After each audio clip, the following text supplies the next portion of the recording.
morning, good afternoon, good evening, everyone. From wherever you're joining, thank you for joining us for another episode of Action Items with Let's Talk Supply Chain today.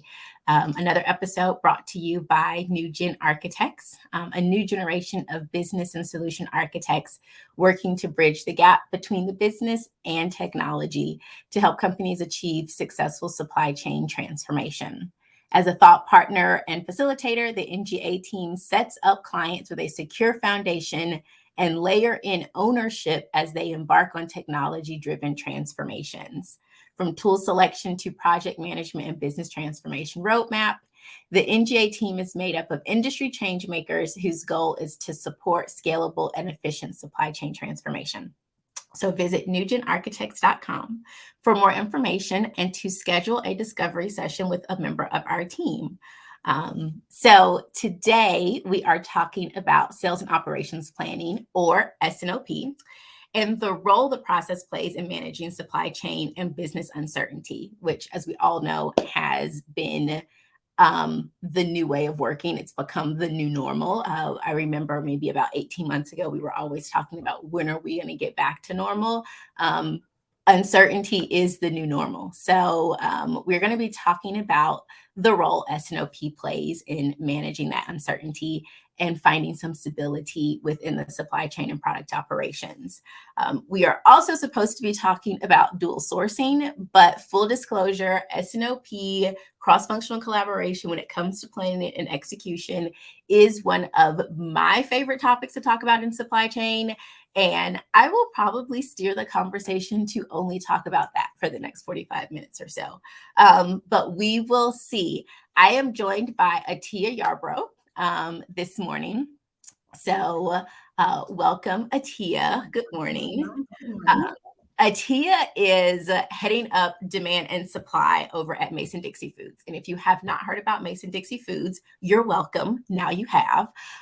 You should definitely... I am going to speak slowly to give you time to go ahead and open a tab, write it down, whatever you want to do to make sure that you go at some point this weekend, at some point today, online. They do direct to consumer. You can also go into the website, find a local store if they're distributed locally, and pick up some Mason-Dixie Foods, anything, frozen pastries. They are the bomb. You can thank me later, or also not thank me, but I'm telling you to go get some. That was not a paid ad, just truly really good stuff. Want to share the love.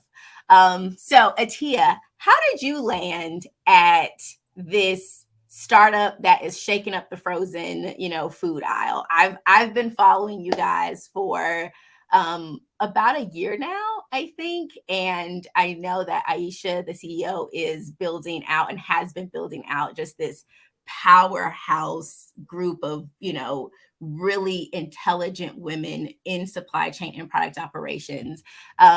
Tell us about your journey to ending up managing supply and demand at Mason-Dixie Foods. Sure. Hi, everyone. Good morning. Thanks for having me. I'm really excited to be here. So my journey to CPG is a little interesting. I actually started my career and spent most of the time in the automotive industry. So that's where I had the opportunity to cross paths with Asha. So I worked in automotive. I was doing production scheduling, demand planning for a full vehicle portfolio, and Asha and I crossed paths working on a project. So I did that for about 13 years, and I left the automotive industry during the pandemic, surprise, and I went to work for a CPG company. So there I was responsible for ready to drink, and I did that for a year before Asha come calling. And I've always loved Mason-Dixie biscuits. Being in the DC area, they're huge here, they're amazing, they're so good. And so the brand really kind of like hit home for me because it's so relatable, having clean label, better for you, frozen options, real ingredients. So when she came to me with this opportunity, I was like, oh my gosh, I love the brand. We worked together before. And then it was very important to me in my career to work for a diverse woman of color as a CEO. So everything kind of like checked the box, and here I am.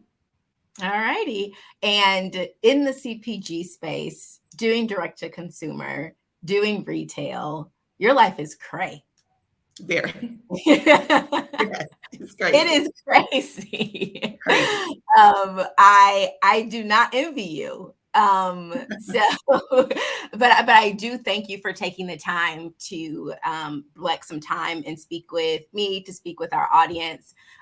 So, how now? What have you seen in the CPG space, also in automotive?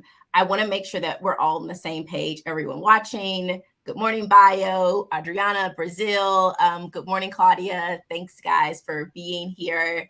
And I have gone into engagements over the last couple of years, and the company has said, hey, like, we're looking for a tool. We're looking for some technology that's going to support our S&OP process. So textbook S&OP, if you Google it, if you look up S&OE, you can find tons of resources, and it talks about what, a best practice textbook S&OP process looks like, who's involved. There are a lot of different departments, a lot of different people, what the point is, how you can make decisions based off of what information is discussed within those meetings, but what you should be preparing going into the meetings. And on more than one occasion, more than two occasions, I've walked into an engagement, and they've shared, this is our S&OP process, workflow. And at the top, it's titled AOP, or Annual Operating Plan. Okay. And they do it once a year. And or hey, let's talk about this. Who's involved? And you have to find a nice way to say you're not doing S&OP. So let's start there. You're creating a plan, which is great. It's better than nothing, but you're doing that at the end of the previous fiscal year or the beginning of this fiscal year, and then just expecting it to always be the same, question mark. Right. Or your demand planning team is the only team involved. So this is also not sales and operations planning. This is just demand planning. So have you had any similar experiences, or have you walked into, situations where there was truly an S&OP process being executed? So unfortunately, at the company, I come from big corporate America. So I will say the S&OP process was there, and it was a true cross-functional process. So that's what I live and breathe and what I know. Coming to Mason-Dixie, that was important for me to make sure we had that same process tailored to our needs. And that's what we have, a very cross-functional process where we have supply chain engaged, planning engaged, sales engaged, and finance engaged, and we're working monthly. So I think one of your call outs, if you're looking at it from a yearly standpoint, you're a little too late. So we're having the conversation monthly in like 4 buckets. So each week we're having a conversation at one point of the S&OP process. So that is definitely key.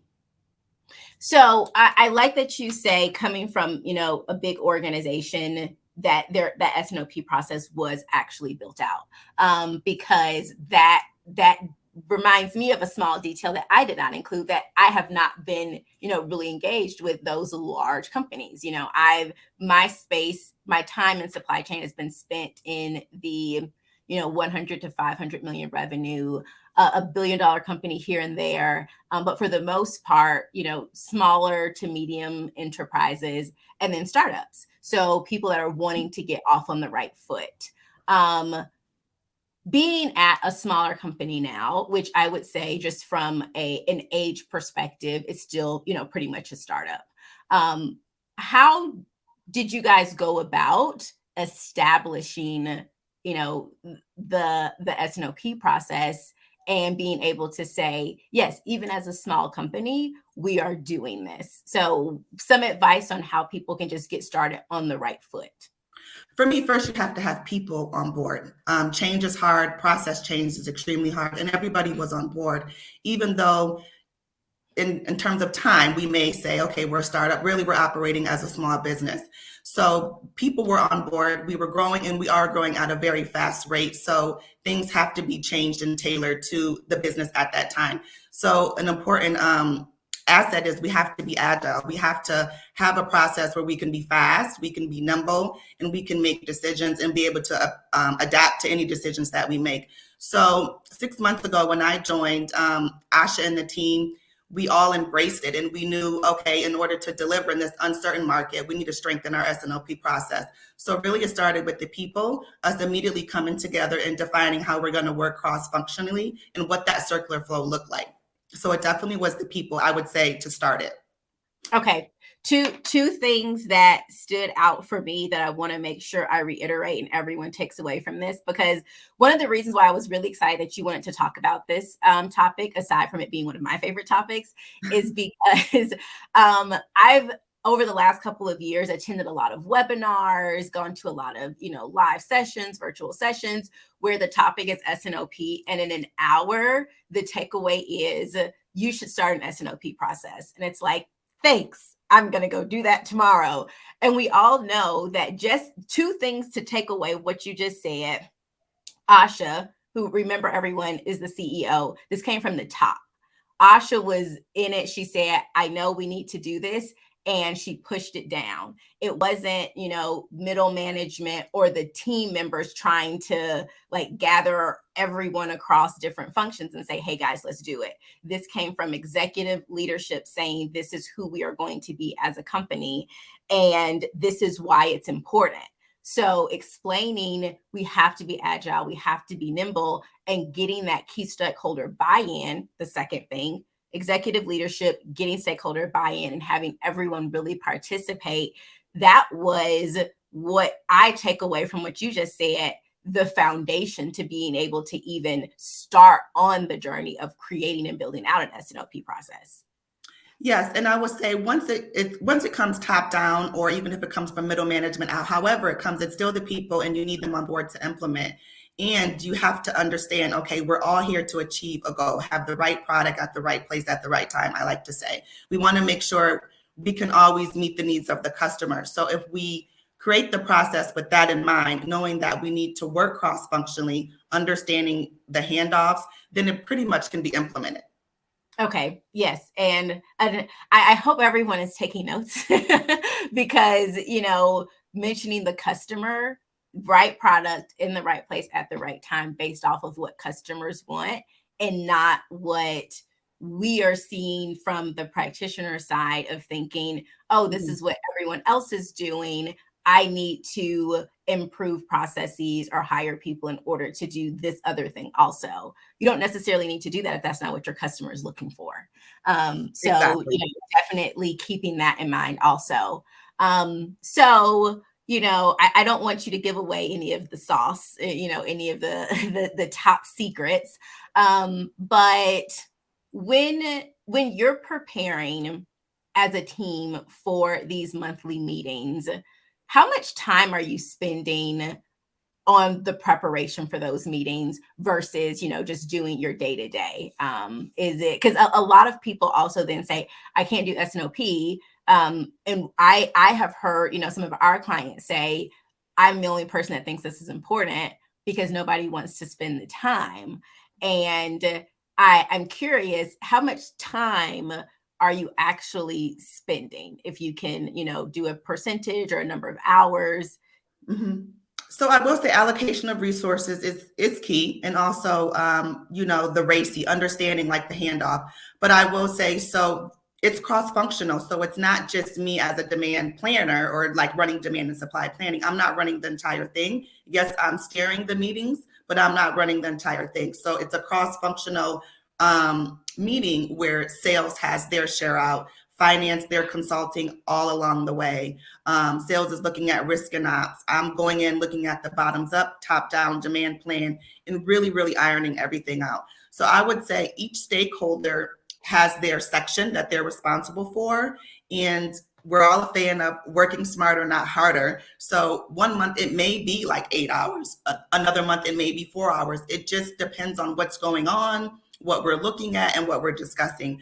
But also one key takeaway I do want to add is it needs to be forward thinking. Yes, you have the data from what happened last year, but one nugget I will drop is it should be forward thinking. And you really should be putting in the details of how next year will look. How will the next 6 months look? How will the next 3 months look?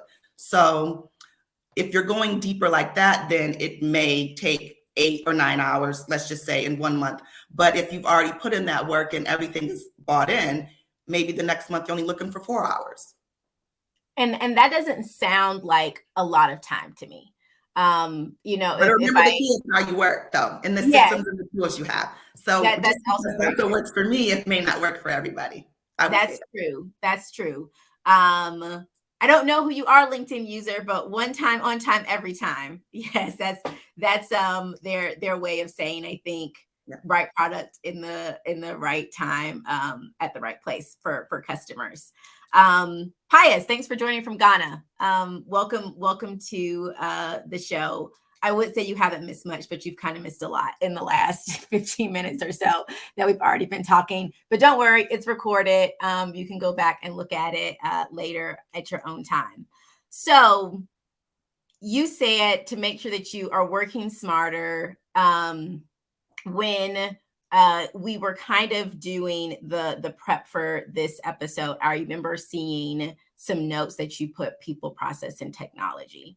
Are there any technologies that you guys are using that you think are really speeding up? Are you in the cloud? Are you using Excel? I know there are a lot of cloud-based tools that are supposed to help drive the S&OP process. How are you guys sharing data? Because when you have finance and marketing and sales and yourself on the demand and supply side, and there are so many different, like you said, you're doing bottoms up. From my experience, finance normally doesn't go all the way down to like the SKU level, for example. So is there a technology that you guys are using to be able to speak the same language and roll everything up, or cascade it down by the time you get to those meetings?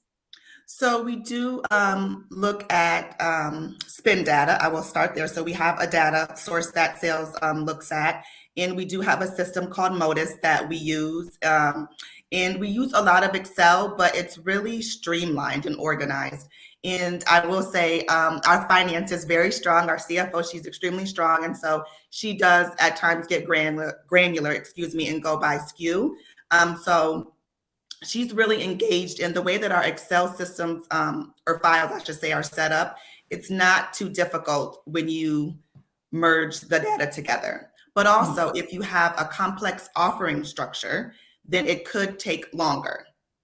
Okay, cool. And I am familiar with Modus, actually. One of our principals used to head up supply chain at her last role, and she and I have been I wouldn't say BFFs, but I consider her a friend. Hopefully she considers me a friend.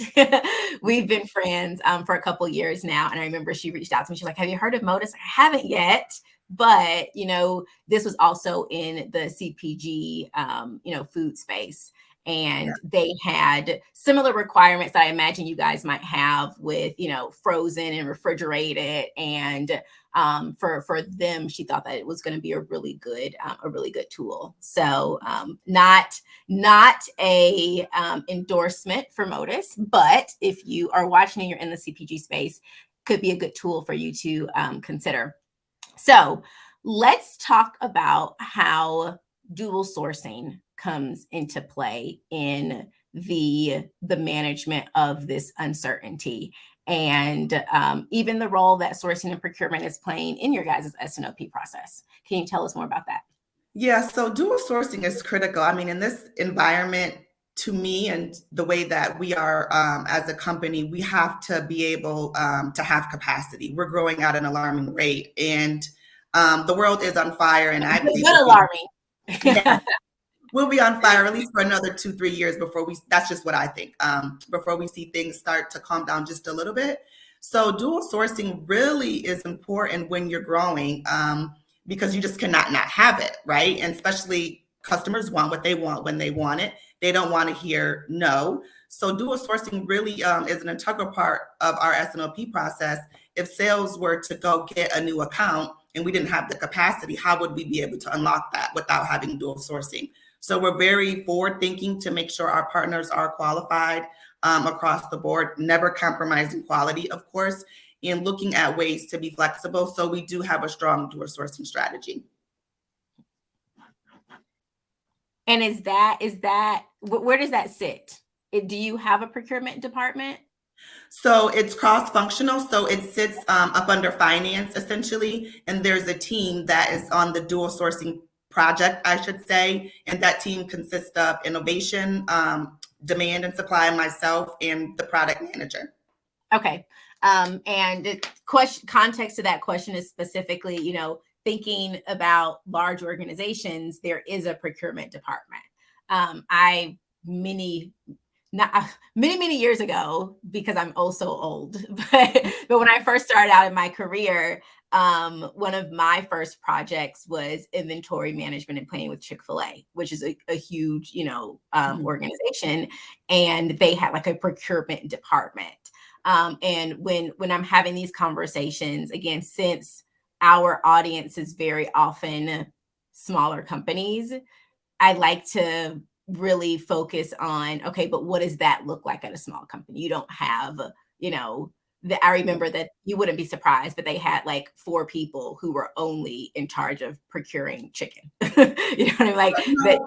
No, I definitely understand. I mean, we're a small company, so procurement, I'm definitely a part of that process, and it's a team of, I would say, and I would say 4. I would say 4, but it definitely sits under finance. But purchasing is really working closely with me, following the supply plan all the way along, and so they have to be a part of the S&OP process. And I think our structure helps because it does sit under finance, who also is a part of the S&OP process.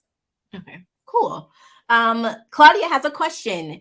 Any tips on how to measure ESG impacts in the S&OP process? So we're talking sustainability, environmental impacts of the supply chain. We know that supply chain plays a huge role in ESG and sustainability, circular economy in general. And a lot of companies are becoming more aware of, packaging and plastic, and how much the carbon neutral, etc.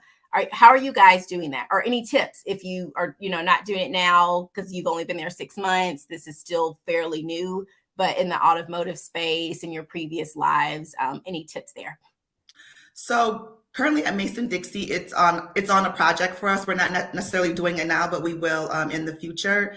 So my advice would be to make sure that that process is locked in with S&OP. In my prior roles, I have been a part of it, and it's very, very detailed, and it's very, very complex. So I just recommend there's almost like a specialist that's spearheading that, so that way it doesn't get diluted of the true S&OP. It's like, it kind of like is an arm to it. So that's my recommendation. And that's the approach that I would recommend Mason-Dixie will take when we launch it. Okay. So my takeaway from that, wrapping up that for Claudia, biggest tip to measure ESG impact is to not underestimate the level of effort that it will take to do it well, not to greenwash it, not to, have pretty marketing, but to actually be able to measure the impacts that your supply chain is having. And that needs to have a dedicated, accountable person, not this person is also going to do this other thing for the sake of being able to say we do it. But if you're going to do it well, don't underestimate the level of effort that's required. So let's get into, I want to go back a little bit to the dual sourcing. What is the best way to go about finding those suppliers when you are a small business? I don't think, I don't imagine that, hey, Google, I need a co-manufacturer in this area is necessarily the best way to go about it. So how do you? And last month we had Sophia on, and she talked about also the importance of as a startup, specifically having multiple suppliers as much as possible. But we also talked about a little bit of how you can do that as a small company, because you don't have the buying power. You don't have the volume that, other companies have right now. So how do you find the right partners?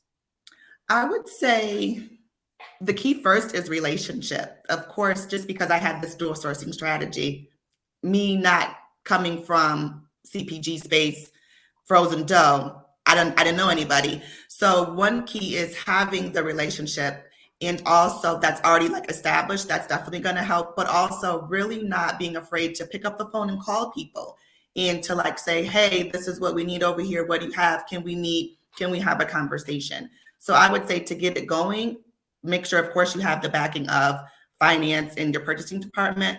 But for us, the success also to get started is the strong relationships that Asha and the team already had in place. Now, you don't know how Asha did it, but any what's the speculation on how, Asha coming from it, and for anyone who doesn't know the story and you've been paying attention to us and you haven't gone to go look it up, but started, in the restaurant space and then said, you know what, I'm going to share this wonderful goodness with everyone. And not only you have to come to my restaurant in DC, but you can pop this into your oven at home and get the same, experience. How did she, just one person, especially as a woman of color, we always talk about access to social capital and those types of relationships in the startup space. Is it an accelerator? Is it an incubator? How can other startups and small companies that know they have a really good product but don't really know how to scale, where can they find those relationships?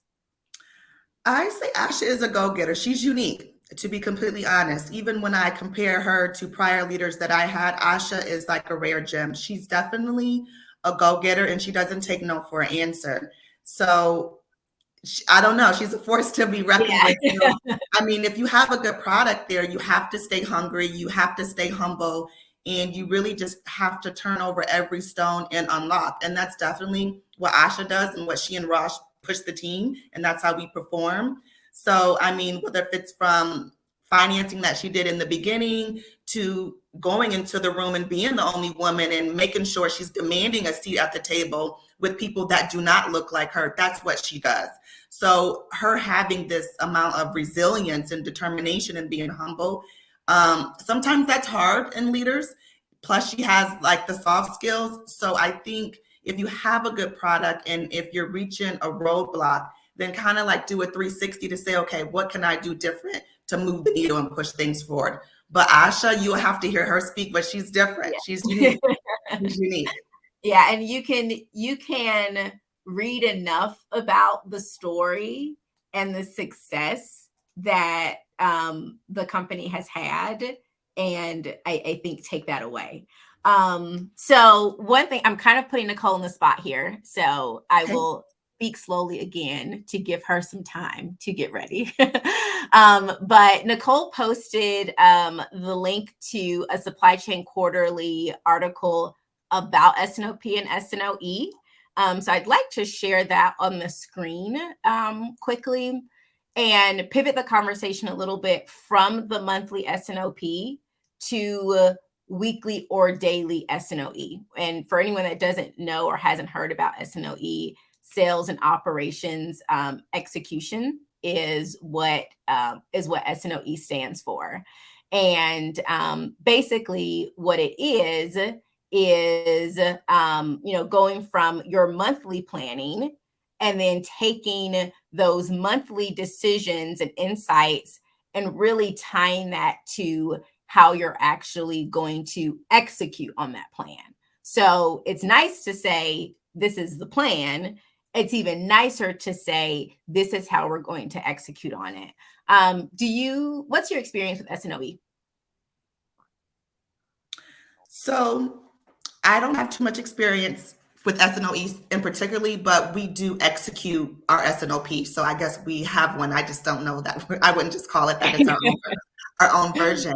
Well, I mean, some people basically just call it going to work. That's what I would say.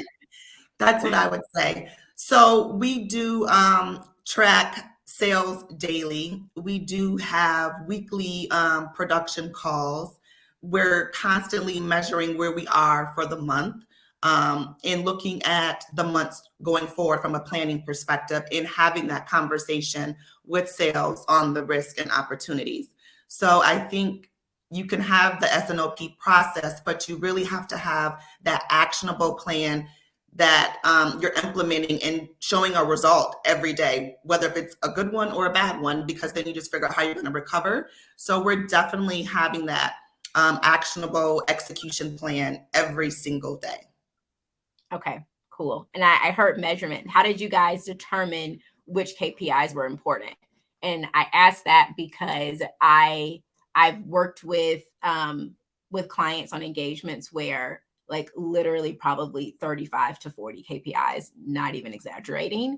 And then on the other side of, no, we're not measuring anything. We're just making sure our margins are, okay. So how do you find the happy medium of like, we're obviously not going to sit here and go through 40 KPIs because which ones actually matter, but you also can't have, one, which is just your margin. How did you guys determine which ones were important?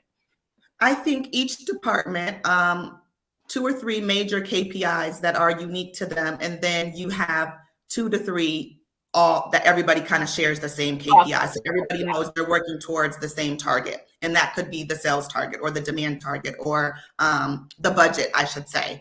So, and then like the fulfillment, you can also like measure, okay, how do the stores want us to be in stock? Do they want us in stock 90% of this product? So there's different KPIs that should be in place. I would say in the S&OP process, I wouldn't recommend a lot. I would recommend at least 2 to 3 cross-functionals of everyone that's in the department, that's in the process, and then each function have at least 2 to 3 up under that.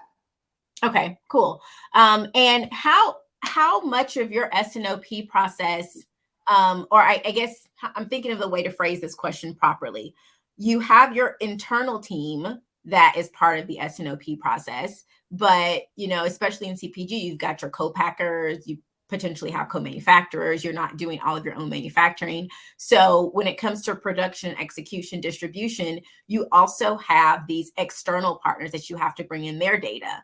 Are you guys including those external partners in these meetings, or are you just bringing in their information and then sharing that with the team? And how are they part of the process? Okay, so they're not directly a part of it. They're not sitting in our internal meetings, no, but they're a part of it in a sense. We do have meetings with them weekly, sometimes bi-weekly, and we're taking their data and manipulating it into our needs for the S&OP process or for planning, inventory, any risk that we could see in the future that we're having in the conversation. Let's just say if they were having a reduced line time for a factory shutdown, we're going to consider that and say, okay, we see a dip in this month. So they're not sitting in the meeting, but we do have weekly meetings with all of our suppliers, really, really kind of holding hands with them, especially in this environment. You have to, because they have a huge influence on your process, huge. Mm-hmm. And where you mentioned that you're taking the data from your suppliers. How is that data gathered? You mentioned Excel spreadsheets. Is it Excel? Is it email? Do you have like a supplier portal where you're bringing all of that data in? Okay, so some of our suppliers have a portal where we can extract it, and some of it comes over in email, and then some of them we are working to get them set up on like an EDI transfer. Okay, cool. I specifically asked about Excel because you mentioned the Excel spreadsheets, and one of the things that I always kind of try to be very aware of is pushing technology all the time, because you're not necessarily always at a point to where that makes sense. Either financially, you might not have the people that can actually maintain the tool. You might not have, a user base to where they are going to pick it up. And we actually have an episode coming up in June with Jordan, and he specifically like optimizes Excel models. and you talked about how you had this like robust, super cool Excel model. And sometimes that is the technology that you need. You know what I mean? Yeah. Sometimes you just need a really good Excel model. I mean, whatever fits, you have to make it work. Even you can have the technology there. At some point, you're going to have to extract and use Excel, I think. So it's just really organizing the data and really everybody owning their part to bring the model together. I think that's key. I really think that's key, because you don't want to have like death by Excel, like all these files seeing the same number, they mean nothing. No, it's really streamlining the process, holding hands internally, holding hands with your partners who you're receiving the information from, because they have a deliverable that they need to adhere to you too as well, to meet your objectives. But to really streamline, and I go back to the phrase, you have to find a way to kind of work smarter, not harder, because Excel can be a lot if you don't have the technology there. But it's just finding that balance in what works for your organization. Okay. Another word that I wrote down, accountability. So having people be accountable, and just because we're getting to the last, just got our 10-minute warning from Nicole.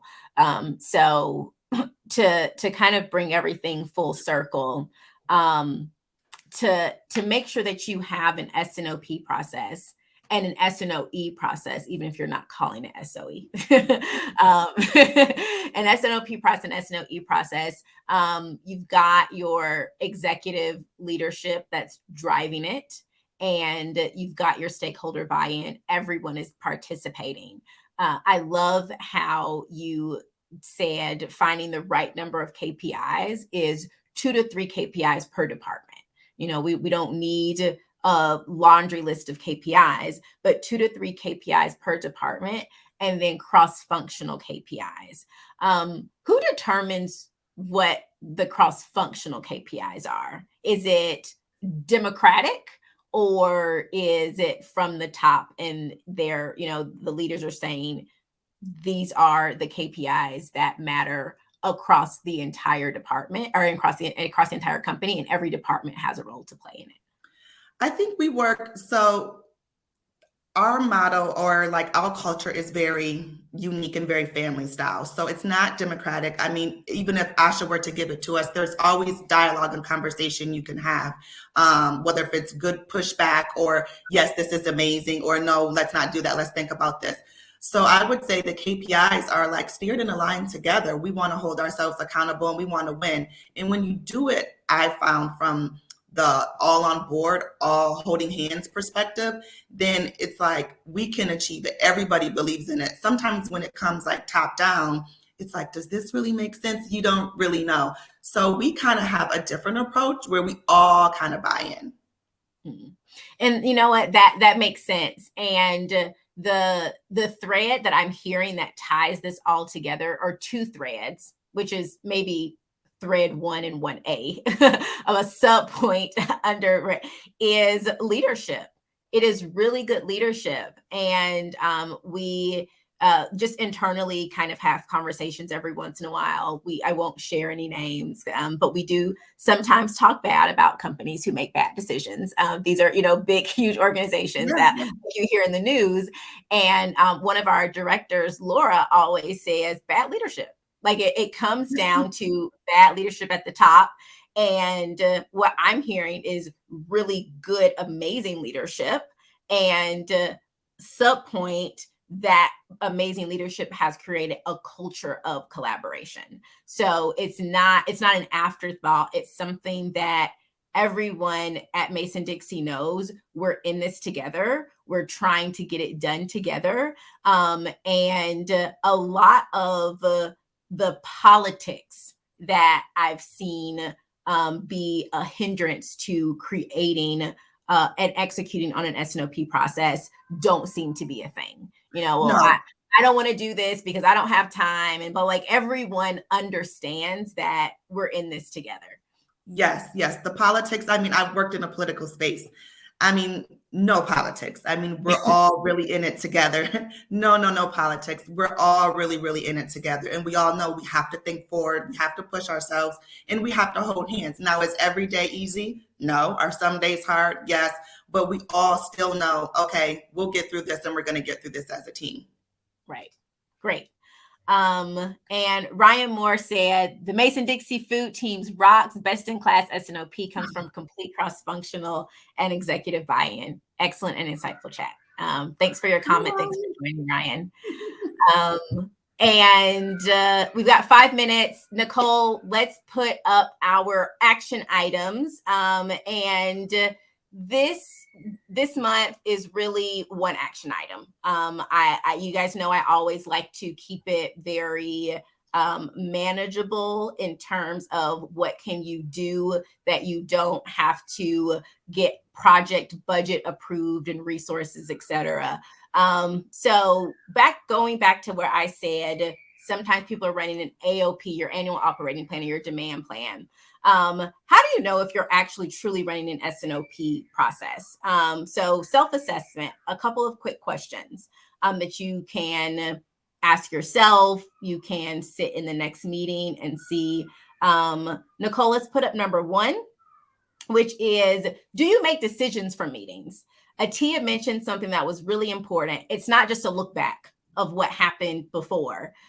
What is happening now? What actionable data are you using to make decisions and to determine what you're going to do between this meeting and the next meeting, going back to that S&OE. So if you're not really making decisions from your meetings, it's probably not a true S&OP meeting. You're probably just doing a lessons learned postmortem look back. Number 2, what do we have for number 2? Is there a single version of the truth? So I asked Atia, hey, you've got finance, you've got sales, you've got operations, you're bringing in all of this data from external partners. How are you, aligning that information? Is everyone looking at the same thing? Is everyone aligned with the data, the plan that is being discussed? And is everyone working toward that? If everyone's coming in with their own roll up and version of what the truth is, you probably have some work to do on actually getting to a real S&OP process. Number 3, can you run scenarios quickly? 2 words that Atia used, agile and nimble. Are you agile and nimble? I've talked to a prospect about 6 months ago, and he told me it takes us 2 to 3 months to come up with the plan. Well, that's not an S&OP plan. If it's taking you 2 to 3 months, you're just trying to figure it out as you go, which is better than nothing. But if you're not able to run scenarios and identify different pros and cons, what happens, what do we do if this happens? What are some potential other risks that we haven't considered? You want to be able to run scenarios fairly quickly. Obviously, quickly is relatively speaking. I'm going to say a couple of days is quickly, maybe even within the same day. With the help of technology, I have seen people be able to run scenarios at the meeting real time. What would you say is quickly, Atia? I would say 1 to 3 days, depending on the topic. Yeah, I mean, if it's a hot topic, it needs to be after the meeting. Because if you're discussing it, you're already late, to be completely honest, if you don't have it, right? Okay. Because if you're discussing it in the meeting, you're late. I mean, because you have to be able to literally predict the issue that's coming, right? You have to think very proactive. And in this environment, you kind of just have to know what's going on or you're going to be late. Right. So I think the 4th and last one we have is there consistent participation and alignment? We talked about accountability, stakeholder buy-in. Is everyone coming? Is everyone preparing? Is everyone participating in the meeting?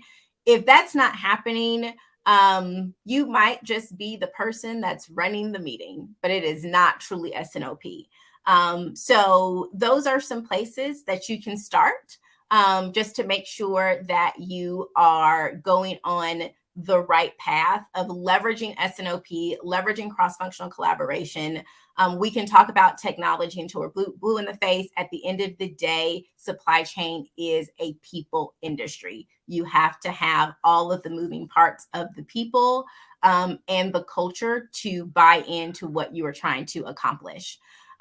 So we are coming up at the last couple of seconds of this episode. Thank you so much, Atia, again, for taking out some time. I hope that you will be able to get some rest this weekend. I know it is crazy, crazy, crazy in the CPG space.